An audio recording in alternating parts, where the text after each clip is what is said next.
오늘부터 맥주인 성경 읽기 사무엘상이 시작이 돼요. 그래서 오늘은 그 중에서 사무엘상 12장 말씀을 좀 보려고 합니다. 선지자이면서 마지막 사사인 이 사무엘이 그동안 이스라엘을 오랫동안 다스렸어요.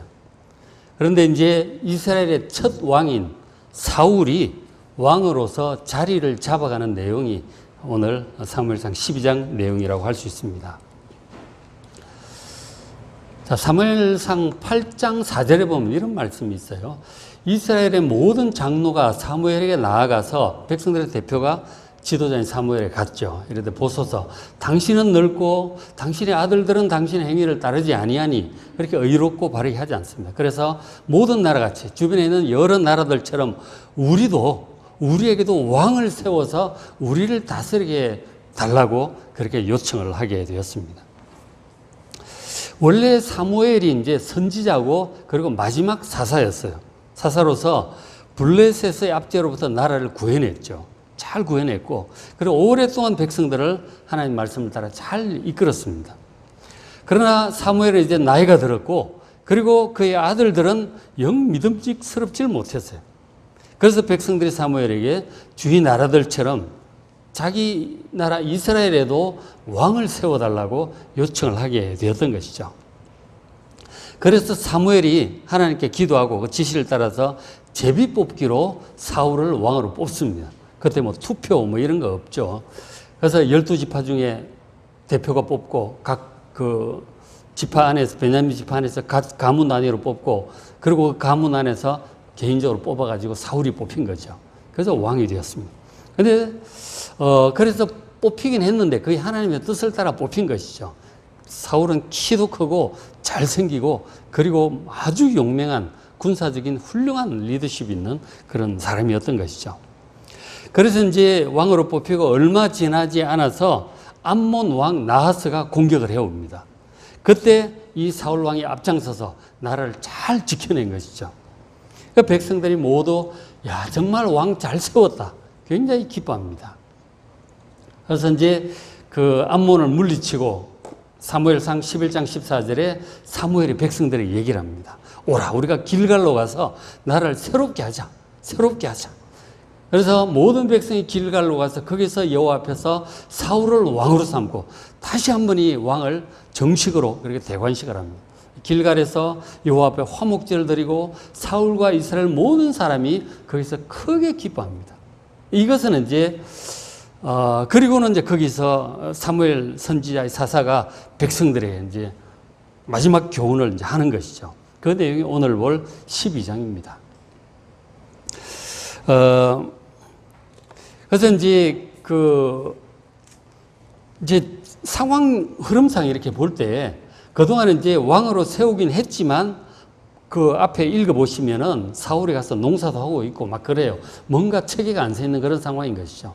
그런데 이제 이번 승리를 계기로 해서 사무엘 사사가 나라 전체를 이끌어 가던 것을 사울 왕이 직접 통치를 할 수 있도록 이제 정치적인 통치권을 완전히 정식으로 이양하려고 지금 이런 이제 예식을 한 것이죠. 그리고는 이제 마지막으로 백성들에게 이제 참된 왕은 하나님이시라. 그러니 철저히 왕도 그리고 백성들도 하나님 중심으로 행하도록 단단히 일러두려고 하는 내용이 사무엘상 12장인 것이죠. 사무엘은 먼저 지난 300년간의 사사 시대를 돌아보게 했습니다. 어제까지 오늘 우리 이제 사사기 봤잖아요. 이렇게 간단하게 요약을 하고 있죠. 12장 9절에 그들이 여호와를 잊은지라, 저 말씀은 하나님께서 이스라엘 백성들을 애굽에서 탈출하게 하셨죠. 하시고 그리고 이제 가나안 땅을 점령을 해서 가정별로 땅을 다 나눠주고 정말 하나님의 은혜 가운데 자유롭고 풍요롭게 그렇게 살게 해 주셨습니다. 그런데 백성들이 살만해지고 평안하고 문제가 없고 풍족해지니까 하나님의 은혜와 능력을 잊어버립니다. 그리고는 뭐 좀 재밌는 거 없나 그러면서 주위를 돌아다니면서 이방신들 섬기는 데도 가보고 그들과 결혼도 하고 왔다 갔다 그러면서 여호와 하나님 섬기는 것을 예배하는 것을 잊어버리고 점점 이제 불신자들 따라 그렇게 따라가게 된 것이죠. 근데 그대로 내버려 두면은 하나님을 영원히 떠나는 것이고 완전한 멸망이죠. 생명이 하나님께 붙어 있어야 되잖아요. 그래서 하나님께서 그들을 돌이키시기 위해서 정신을 차릴 수 있도록 환난을 보내십니다. 그래서 이제 보면은 12장 9절에 그들이 여호와를 잊은지라. 그래서 여호와께서 그들을 하솔 군사령관 시스라의 손, 이제 사사기 앞부분에 나오는 것이죠. 그 하솔은 북부 가나안 지역의 그 맹주인 이제 왕과 그의 군사령관인 시스라였어요. 그들의 압제를 받고 한참 이제 고난을 당하기도 하죠. 그런가 하면 또 블레셋 사람들의 손에 고난을 당하기도 해요. 이 블레셋 사람에 의해서 고난을 당한 것이 특별히 이제 삼손 시대에 다 뺏기는 거예요. 다 뺏기고 압제당하고 그렇게 했던 것이죠. 그리고 모압의 압박도 받고 그렇게 했었어요. 그러니까 이제 여러 나라들의 이 압제로 말미암아 고난을 당하니까 하나님께 그제서야 정신을 차리고 회개하고 하나님 살려달라고, 우리가 잘못했다고, 하나님만 섬기겠다고 그렇게 다시 정신을 차립니다. 10절에 백성이 이르되, 고난 중에 백성이 이르되 우리가 범죄하였나이다, 우리를 구해달라고 간절히 그렇게 기도를 하게 되었습니다. 그래서 기도를 하니까 하나님께 11절에 여호와께서 여룻바알, 베단, 입다, 사무엘 이 사사들을 그때그때 보내셨어요. 그 여룻바알이 누굽니까? 바알을 이긴 자 기드온이에요. 그죠? 기드온의 다른 이름입니다. 베단은 사사기에 없는 이름이에요. 그래서 신학자들 사이에 참 어려운데, 그래서 저 여러 견해들이 있지만 대체로 이제 다른 고대 번역본이나 그러니까 비교를 할 때 바락 있죠. 바락. 드보라와 함께 했던 바락의 그 바락이란 이름이 그 히브리어 글자를 보면 베단이라는 것과 글자가 비슷하게 생겼어요. 우리나라는 다르지만 글자가 조금 길고 짧고 그렇게 되어 있어요. 그래서 바락을 가리키는 것일 것이다 라고 이제 봅니다. 그래서 입다, 그리고 사무엘, 이런 사람들 전부 사사인 것이죠. 민족들의 압제를 받을 때마다 그에 합당하게 사사를 보내죠. 다시 한번 이제 말씀을 드리면, 하솔의 시스라의 그 압제를 받을 때는 드보라와 이 바락, 이 베단을 통해서 구원받게 해주셨어요. 그리고 블레셋의 압제를 받을 때는 삼손을 통해서 구해 주셨고, 그리고 나중에 또 사무엘을 통해서도 구원해 주셨고, 사울 왕도 또 이 그 블레셋하고 싸웠었죠. 그 다음에 모압의 압제를 받을 때는 사사기 앞부분에 보면 왼손잡이 그 사사인 에훗 있죠. 에훗을 통해서 나라를 구원해 주셨습니다. 그리고 기드온, 여룻바알은 미디안을 물리치고 나라를 회복시키게 했죠. 그리고 입다는 역시도 암몬을 물리치고 나라를 회복시켜 줬어요. 입다 시대 때도 암몬이 쳐들어왔는데, 지금 사울 왕 때 한 100년 정도 차이가 나는데 또 쳐들어온 거죠. 그래서 백성들이 그 암몬 왕 나와서가 계속 위협을 하고 쳐들어올 조짐이 보이니까 왕을 세워달라고 사무엘에게 요청을 하게 되었던 것이죠.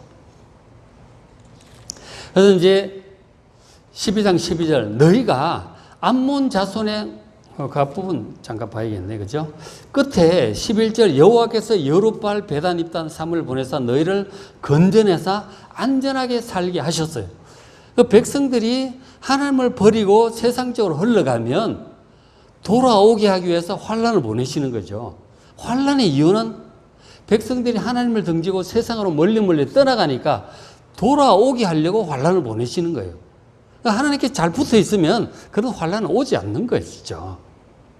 그래서 백성들이 환난 가운데 빠졌을 때 정신을 차리고 회개를 하죠. 하나님 잘못했습니다.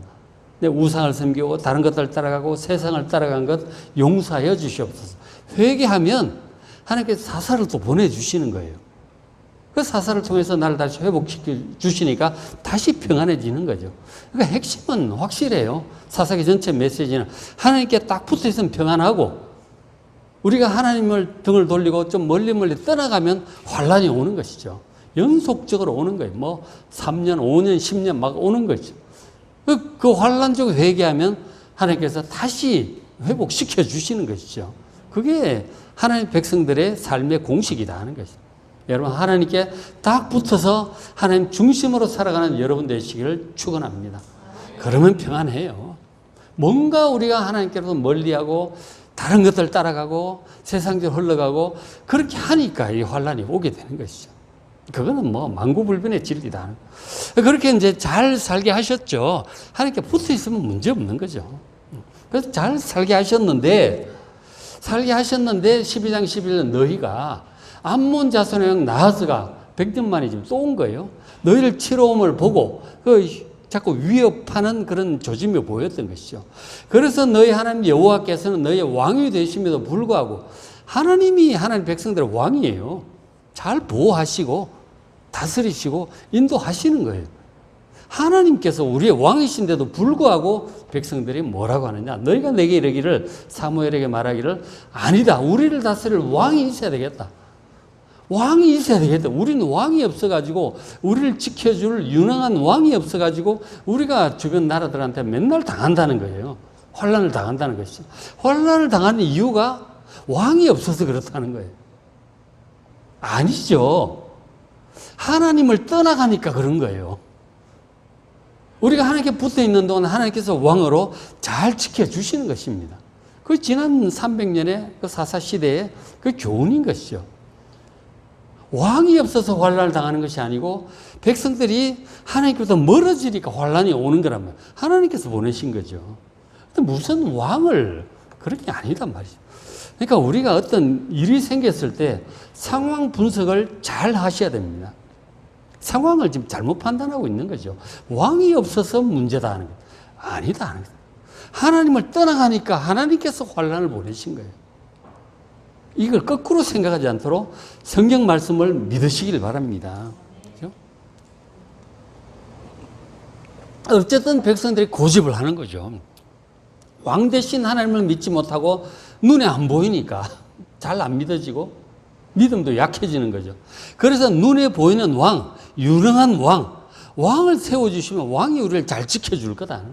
왕을 세워달라고 요청을 하고 있는 거죠. 사실 이 불신앙이죠. 하나님께 대한 불신앙이고 또 한편으로는 지금 멀쩡히 지도자 사무엘이 있어요. 그럼에도 불구하고 다른 지도자를 원하는 것은 사무엘에 대한 반역이기도 한 것이죠. 사무엘도 기분이 좋지 않고 하나님도 기분이 안 좋으셔. 왕을 구하는 이거 자체가 좋은 것이 아니죠. 불신앙과 그리고 사무엘에 대한 반역과 은혜에 대한 배은망덕인 것이죠. 그렇지만 백성들이 계속 원하니까 계속 요구를 하니까 그리고 주변 나라에 다 있고 그러니까 그래 들어주겠다. 주님께서 하나님께서 허락하신 거예요. 그래서 13절 이제 너희가 구한 왕 너희가 택한 왕을 보라. 사울 왕이죠.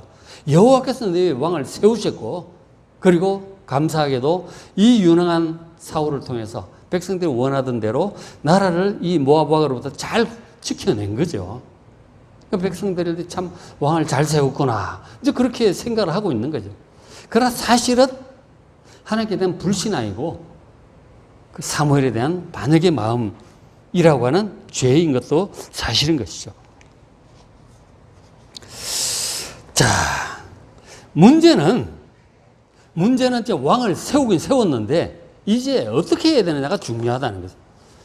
12장 14절 너희가 만일 왕도 세우고 하는데 만일 여호와를 경외해서 하나님을 두려워하고 항상 첫 번째 중심으로 생각해서 하나님의 목소리를 잘 듣고 그리고 여호와의 명령 하시면 거역하지 말고 잘 순종하고 그래서 너희 백성들과 너희를 다스 다 왕이든 백성이든 전부 너희 하나님 여호와를 따르면 좋겠지만은 잘 믿고 순종하면 따르면 좋은 거예요. 그럼 나라는 평안할 것입니다.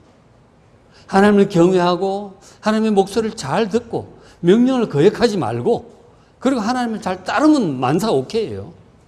왕이 있건 없건 사실 그래요. 만사 오케이입니다. 그런데 반대로 15절 너희가 만일 여호와의 목소리를 듣지 않고 하나님 말씀에 안 듣는 거죠. 별로 관심도 없고 들을 생각도 안 해. 듣지 않고 그리고 여호와의 명령을 거역을 하면 특히 십계명이라든가 기본적인 것들이 있잖아요. 하나님 사랑, 이웃 사랑 이런 것들. 그런 것들을 거역을 하면 순종하지 않으면 여호와의 손이 너희 조상들을 치신 것 같이 너희를 치실 것이다. 그 앞에 사사시대 300년 계속 그랬잖아요. 하나님 말씀을 듣지 않고 우상을 따르고 다른 것을 따르고 세상적으로 가니까 그런 환란이 왔잖아요. 모압도 당하고 암몬한테도 당하고 자꾸 당하는 거죠. 그런 일을 당했는데 지금 왕을 세워도 마찬가지다 하는 거죠. 왕이 있어도 하나님의 음성을 듣지 않고 명령을 듣지 않고 자꾸 세상적 육신적으로 가면 왕이 있어도 소용없다 하는 거죠. 하나님께서 동일하게 너희를 치실 것이다. 중요한 건 뭡니까? 하나님의 음성을 듣고 하나님 경외하고 그리고 하나님 명령을 잘 순종하고 하나님을 따르는 게 중요한 거예요. 왕이 있고 없고가 중요한 게 아니다 하는 거죠. 왕도 마찬가지, 백성들도 마찬가지. 하나님 말씀을 잘 듣고 의지하고 경외하고 순종하는 것이 중요하다. 분명히 뭐가 중요한지를 알아요. 왕보다 더 중요한 것은 왕이 있느냐 없느냐보다 왕이 유능하냐 그것보다 더 중요한 것은 백성들이 하나님을 철저히 경외하고 믿고 순종하고 따르는 것입니다. 그러면 된다는 것이죠. 그 얘기를 지금 왕을 새롭게 하는 이날에 사무엘이 얘기를 하는 것이죠. 그런데 이 말이 정말 중요하잖아요. 근데 이게 말로만 해갖고는 또 잘 기억을 못해요. 또 지나다 보면 또 까먹어. 그렇게 건망증이 심해, 우리가. 그죠? 자꾸 까먹어. 너무너무 중요한데 까먹는다. 그래서 이 중요한 것은 말로만 해서는 안 되겠다. 백성들이 까먹을 것 같아서, 빨리 잊을 것 같아서 하나님께서 이런 표적을 보여주셨어요. 표적을 보여주신 거죠. 10계명 할 때 시내산도 마찬가지입니다. 지금도 마찬가지. 12장 17절 오늘은 밀베는 때가 아니냐. 밀베는 때는 보통 이제 5월경입니다. 그런데 그 팔레스타인 기후가 6월부터 9월까지 여름이죠. 이 건조기 때는 비가 한 방울도 안 온다 그래요. 6월부터 9월까지는 거의 한 방울도 안 온다. 근데 이슬이나 만개나 좀 있어도 비는 한 방울도 안 오는 기간 중이라고. 특히 5월은 더 심한 것이죠. 자, 오늘은 밀베는 때가 아니라 비가 전혀 안 오는 그런 날이에요. 그런데 여호와께서 우레와 비를 보내실 것이다. 천둥이 치고 비가 쏟아질 거다. 너희가 왕을 구한 일, 곧 여호와의 목전에 범한 죄악이 큼을 너에게 밝히 알게 하시려. 지금 왕을 구한 것이 죄라고 하는 것을 명백히 말씀을 하는 거죠. 하나님께 대한 불신앙이고 그리고 사무엘에 대한 반역인 것이죠. 이 죄가 크다고 하는 사실을 명백히 알 수 있도록 하나님께서 표적을 보내실 거다. 그리고는 18절 이에 사무엘이 하나님께 기도를 합니다. 백성들이 보는데 그 자리에서 하나님 비를 내려 주시옵소서. 이들의 죄악을 알게 하여 주시고 책망하여 주시옵소서. 그렇게 기도를 한 거죠. 그랬더니 우르릉 꽝꽝 그냥 얼마나 놀라겠어요. 그 비가 막 확 쏟아진 거예요. 얼마나 놀랐겠어요, 백성들이. 지금 눈앞에서 기도하니까 바로 천둥이 치고 번개가 치고 비가 쏟아지니 얼마나 놀라겠어요.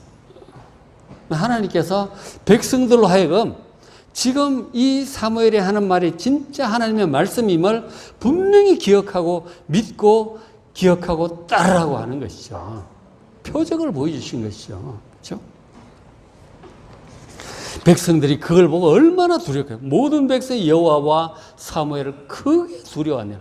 굉장히 두려워했습니다. 하나님께서 살아계심을 확실히 보여주신 것이죠. 그 이유는 지금 사무엘이 말한 이 말이 하나님 중심으로 가야 된다고, 이것이 정말 참 말이고 반드시 기억하고 잊지 말아야 될 것임을 기억하기 위해서 아주 그냥 죽을 때까지 잊지 못하도록 하려고 그런 일을 표적을 보여주셨던 것이죠. 그래서 그걸 보고 백성들이 이렇게 말을 합니다. 19절에 모든 백성이 사무엘에게 이르되 여호와께 기도하여 우리가 죽지 않게 하소서. 죽을 것 같아. 하나님 그 위험 앞에서 죽을 것 같은 두려움입니다. 우리의 모든 죄도 많이 지었는데 우상숭배도 하고 했는데 왕을 구하는 악을 더하였나이다. 왕을 구하는 것이 정말 이 하나님께 대한 불신앙이고 사무엘에 대한 반역임을 이 죄를 이제 인정을 하게 된 거죠. 그동안 죄라고 생각 안 했어. 그러나 이제 이것이 죄라고 하는 사실을 진짜 깨닫고 정말 회개를 하고 있는 것이죠. 그래서 사무엘이 대답을 해줍니다. 20절 사무엘이 두려워하지 말라. 위로하는 것이죠. 너희가 과연 이 모든 악을 행하였으나 우상을 숭배하고 불신앙에 막 왕을 구하고 이런 행하였지만 그러나 정말 중요한 것은 앞으로다. 여호와를 다른 데서 돌아서지 말고 오직 너의 마음을 다하여 여호와를 섬기라고 권면합니다. 정말 중요한 것은 이것이 하나님 잘 따르면 돼. 진실한 마음으로 하나님 중심으로 그렇게 살면 돼요. 문제 없어요. 왕을 구하는 악을 행했지만 다 주변의 나라들이 그렇고 백성들 원한이 세워주신 것이죠. 정말 중요한 것은 왕부터 정말 하나님 중심으로 잘하고 그리고 백성들도 하나님 중심으로 잘하라고 하는 거예요. 그래서 그 신명기 그 앞에 말씀에도 보면 이 사무엘상보다도 한 400년 전 상황이란 말이에요. 그 상황 때도 향후 이제 왕을 백성들이 요구할 것이고 그런 왕이 세워질 것을 모세도 알고 있었던 것이죠. 그런 상황을 알고 이제 왕이 세워지면 하라고 이제 그 권면하기를 신명기 17장 아까 보니까 항상 하나님의 율법을 등사에다가 베껴서 옆에 놓고 항상 읽고 묵상해서 하나님 경외하면서 백성을 다스리라고 한 것이죠. 그러면 오케이다 하는 거죠. 그걸 얘기를 하는 거죠. 정말 중요한 것은 하나님을 따르는 데서 돌이키지 않고 마음을 다하고 뜻을 다하고 힘을 다하여 하나님을 섬기는 것이 중요해요. 섬긴다는 말은 제가 전에 설명드렸지만 주인으로 섬긴다는 뜻이에요. 하나님이 주인인 줄 알고 주인의 말에 절대 복종이죠. 그게 섬긴다는 뜻입니다. 하나님을 주인으로 섬기는 것이죠. 그러나 불신자들은 자기 인생의 주인이 자기 자신이에요. 그러나 우리 하나님의 백성들은 우리의 주인이 하나님이시고 그리스도이심을 믿으시길 바랍니다. 그러니까 말을 잘 들어야죠. 주인의 말씀을 듣지 않으면, 주인의 말씀을 모르면 그건 주인을 섬기는 게 아니에요. 하나님을 섬기고 예수님을 섬기는 가장 중요한 핵심은 그 말씀을 잘 듣고 믿고 순종하고 따르는 거예요. 그런데 말씀을 모르면, 주님의 음성을 듣질 않으면, 말씀을 보질 않으면 순종할 수가 없지. 그죠? 말씀을 보는 데서부터 시작이 되는 거예요. 이런 말씀을 듣는 데서부터 시작이 되는 것이죠. 성경을 매일 읽지 않는 여러분은 회개하시기 바랍니다. 회개하셔야 돼요. 주인의 음성을 안 듣고 무슨 수로 주인에게 순종을 합니까? 그건 주인을 섬기는 게 아니다 하는 거죠. 여호와를 섬기는 여러분, 구약의 말씀을 잘 읽으시기 바랍니다. 예수님을 섬기는 여러분, 신약의 말씀들 잘 읽으시기 바랍니다. 그리고 그대로 순종하는 거예요. 묵상하고 순종하는 거예요. 그게 섬기는 것의 핵심인 것이죠. 자, 그래서 이제 권면하기를 24절에 너희는 여호와께서 너희를 위하여 행하신 그 큰 일을 생각하라. 하나님께서 우리 하나님의 백성들을 위하여 행하신 큰 일들이 있는 거죠. 그 당시 이제 사무엘 시대 입장에서 생각을 할 때 애굽으로부터 구원해 주셨던 그 일들, 그죠? 정말 기적이었잖아요. 애굽의 재앙들, 홍해바다 갈라진 거, 그리고 가나안 땅 요단강 가르고 건너와서 이 가나안 땅 점령한 이 여리고성 무너진 거, 이 기적이잖아요. 이런 것들을 기억을 하는 거예요. 그리고 그동안 어려운 일이 있을 때만 자기들이 잘못해서 어려움을 당했을 때 기도를 하면 사사들을 보내주셔서 구원해 주셨잖아요. 그런 것들을 기억을 하라고 하는 것이죠. 우리 입장에서는 이 성경에 있는 내용들을 기억을 하라고 하는 것이죠. 그리고 이제 그들 입장에서 볼 때 눈앞에 그날 벌어졌던 사무엘이 기도를 하니까 하늘에서 번개가 치고 막 비가 쏟아져, 이것도 기억을 하라고 하는 것이죠. 그거를 기억을 해서 오직 그를 하나님을 경외하고 하나님 두려운 줄 알고 너의 마음을 다하여 진실하게 섬기라는 거죠. 형식적으로 건성건성하지 말고 진짜로 주인으로 섬겨야 돼. 충성을 해야 되는 것이죠. 25절 만일 그러나 반대로 너희가 여전히 악을 행한다. 세상적인 것, 다른 것 다 쫓아다니고 뭐 하나님께 멀어지고 등을 돌리고 가면 너희와 너희 왕이 다 멸망할 것이다. 왕도 필요 없다. 멸망한다는 거예요. 핵심은 하나님께서 하신 모든 일들을 생각하며 성경에 기록된 이런 것들을 다 생각하고 오직 하나님을 경외하고 마음을 다하여 진실히 섬기는 여러분 되시길 바랍니다. 그러면 망하지 않을 것이다. 평안할 것이다 하는 것이죠. 자, 근데 오늘 말씀을 보면 가장 좋은 것은 하나님의 보호하심을 믿는다면 굳이 사람 왕은 필요 없을 것입니다. 그렇죠? 그 사사시대가 아주 자유롭게 살 수 있었죠. 그때는 왕이 없었기 때문에 군대도 필요 없고 하나님 지켜주시니까 세금을 낼 필요도 없어.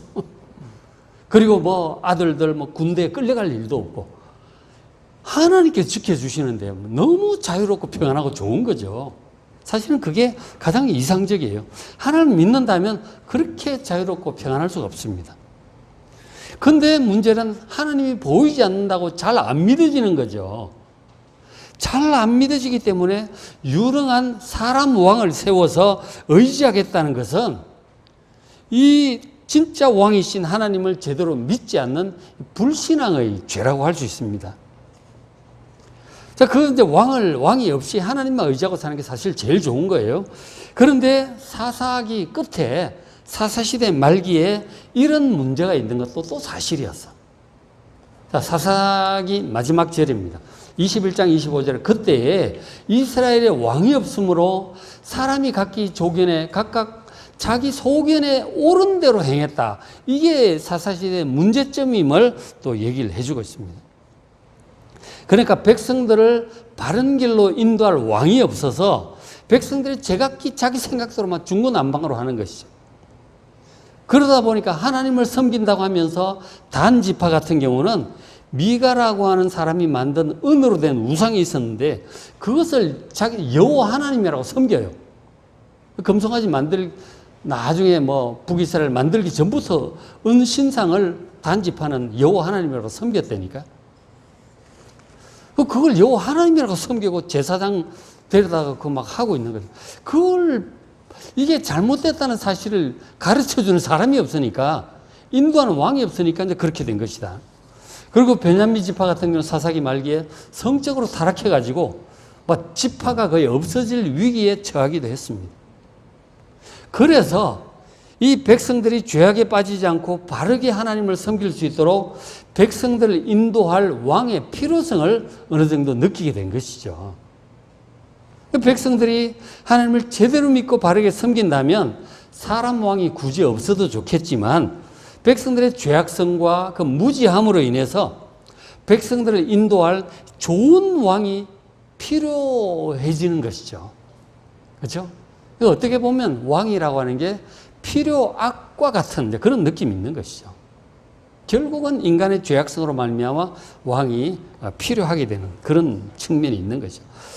그래서 이제 이후의 왕들을 보시면 이 첫 왕인 사울 왕은 전쟁에는 굉장히 유능한 왕이었어요. 그러나 사무엘이 지금 이렇게 우레와 번개를 치고 이러면서도 강력하게 경고했음에도 불구하고 이 왕이 사울 왕이 진실하게 하나님을 따르지 않아. 너무 인간적이야. 백성들 눈치도 너무 보고 뭐 물질적인 욕심도 있고 하나님 응답 안 하시니까 무당도 찾아가고 좀 너무 인간적이에요. 막 뚝심을 가지고 진실을 하나님을 믿어야 되는데 좀 인간적이었어요. 그래서 결국은 이제 하나님 진노하시죠. 왕이 앞장선 왕이 그렇게 철저히 하나님 중심으로 되어 있지 않으면 백성들 다 따라가는 거예요. 그래서 하나님 진노하시고 결국 하나님께로부터 버림을 받게 되죠. 하나님께서는 사울 대신 진짜 진실하게 하나님을 따르는 사람, 이 다윗을 왕으로 세웁니다. 다윗은 정말 진실한 하나님을 따라요. 어떤 일이 있어도 흔들리지 않고 철저히 하나님 중심으로 행합니다. 우리가 신앙생활을 어떻게 해야 될까? 다윗을 보시면 다윗처럼 하셔야 돼요. 다윗은 하나님께서 우리에게 모델로 주시는 사람이에요. 다윗처럼 하시면 돼요. 다윗이 어떻게 했는지 사무엘 상하를 통해서 잘 보시면. 그리고 또 한편으로 다윗의 내면 세계, 어떤 마음, 어떤 느낌, 어떤 기도를 하고 어떻게 감사하고 그 시편에 다 나와 있어요. 시편 절반 이상이 이 다윗 시편으로 명시가 되어 있고 그리고 뭐 이름이 없는 시편도 상당히 많은 부분이 다윗의 시편, 한 3분의 2는 다윗의 시편일 거예요. 그 외에도 다른 분들이 많이 있지만 어쨌든 시편 그리고 사무엘 상하 보면서 다윗의 믿음을 정말 본받으셔야 됩니다. 어떤 마음으로 하나님을 섬기느냐. 사람들을 대하느냐, 인생을 살아가느냐, 다윗을 잘 보고 배우는 여러분 되시길 바랍니다. 다윗은 백성들을 정말 잘 보고 전쟁으로도 유능한 왕이었고, 그리고 진실하게 하나님을 따르는 좋은 왕이었어. 그런데 그 이후에 여러 왕들을 보면 이 다윗처럼 좋은 왕은 그렇게 많지 않아. 뭐 아사왕, 여호사밧, 요시야 왕, 히스기야 왕, 그런 정도 좀 있고, 그것도 온전치는 못해. 흠이 다 있어요. 솔로몬 왕도 참 지혜롭고 좋은 왕이었지만 나중에 이제 여자를 너무 좋아하다가 좀 이렇게 됐죠. 어쨌든 다 흠이 있어요. 물론 다윗도 뭐 인간인지라 밧세바를 범하고 실수를 하긴 하죠. 그래서 다시 철저히 회개하고 돌아오잖아요. 하여간 좋은 왕들도 그런데, 그러나 악한 왕, 정말 도움이 안 되는 왕들이 더 많았어요. 도움보다는 해가 더 많은 것 같아요. 독재하고, 그리고 백성들 우상숭배를 앞장서서 우상숭배하니까 백성들 막 따라가잖아요. 금송아지 만들어 놓고 이 하나님이다, 북이스라엘 창시자가 그렇게 얘기하면 다 따라가잖아요. 나쁜 왕, 나쁜 해악이 더 많은 것 같아요. 우리나라도 뭐 조선시대 보시지만은 정말 좋은 왕들은 몇 안 되잖아요, 보면. 세종대왕, 성종, 정종, 영종 이래 나오지만 많은 왕들이 참 그 무력하고 무능하고 참 그런 악하고 폭군도 있고 막 그러잖아요. 참 손해인 것 같아요. 전체는 손해인 것 같아요. 좋은 왕들만 있다면 참 좋을 텐데 손해인 것 같은 그런 느낌이 좀 있어요. 그래서 하나님께서 우리에게 진짜 완전한 왕, 최고의 왕을 보내주시겠다 약속을 하십니다. 자, 보시면 이사야 9장 7절에 하나님께 약속하시기를 그 정사와 평강의 다함이 무궁하며 또 다윗의 왕좌와 그의 나라에 군림하여 그 나라를 굳게 세울 것이다. 다윗의 후손 중에서 나라를 굳게 세우고 지금 이후 영원토록 정의와 공의로 이 나라를 보존하실 그 왕을 보내주시겠다고 약속을 하세요. 그 왕들이 하도 신통찮으니까 이사야 시대 때도 막 그랬고, 특히 그 므낫세 왕 같은 경우는 정말 극도로 악한 왕이었거든요. 하나님을 섬기는 사람 막 죽이고 선지자들도 죽이고 성경 다 불태우고 막 그랬단 말이에요. 그 왕들이 그러니 어떡합니까? 그래서 이사야 선지자가 예언하기를 하나님께서 최고의 왕을 보내주실 거야. 정사라고 하는 것은 정치, 통치를 얘기하는 거죠. 통치와 평강, 이것이 무궁하게 될 것이고, 다윗의 왕좌에 앉아서 다윗의 후손으로서 그 하나님 나라의 군림에서 나를 굳게 세울 것이고, 영원토록 정의와 공의로 이 나라를 지켜갈 왕을 보내주실 것을 약속을 하셨어요. 그렇게 해서 오신 분이 바로 우리의 영원한 왕이신 예수 그리스도임을 믿으시길 바랍니다. 가장 지혜롭고 능력 있는 왕이시고 전능한 왕이세요. 그리고 가장 좋은 왕, 선한 왕, 자비와 긍휼이 넘치는 왕이십니다. 그리고 그 왕, 영원한 왕이신 예수 그리스도를 왕으로서 잘 믿고 따르는 여러분 되시기를 주의 이름으로 축원합니다.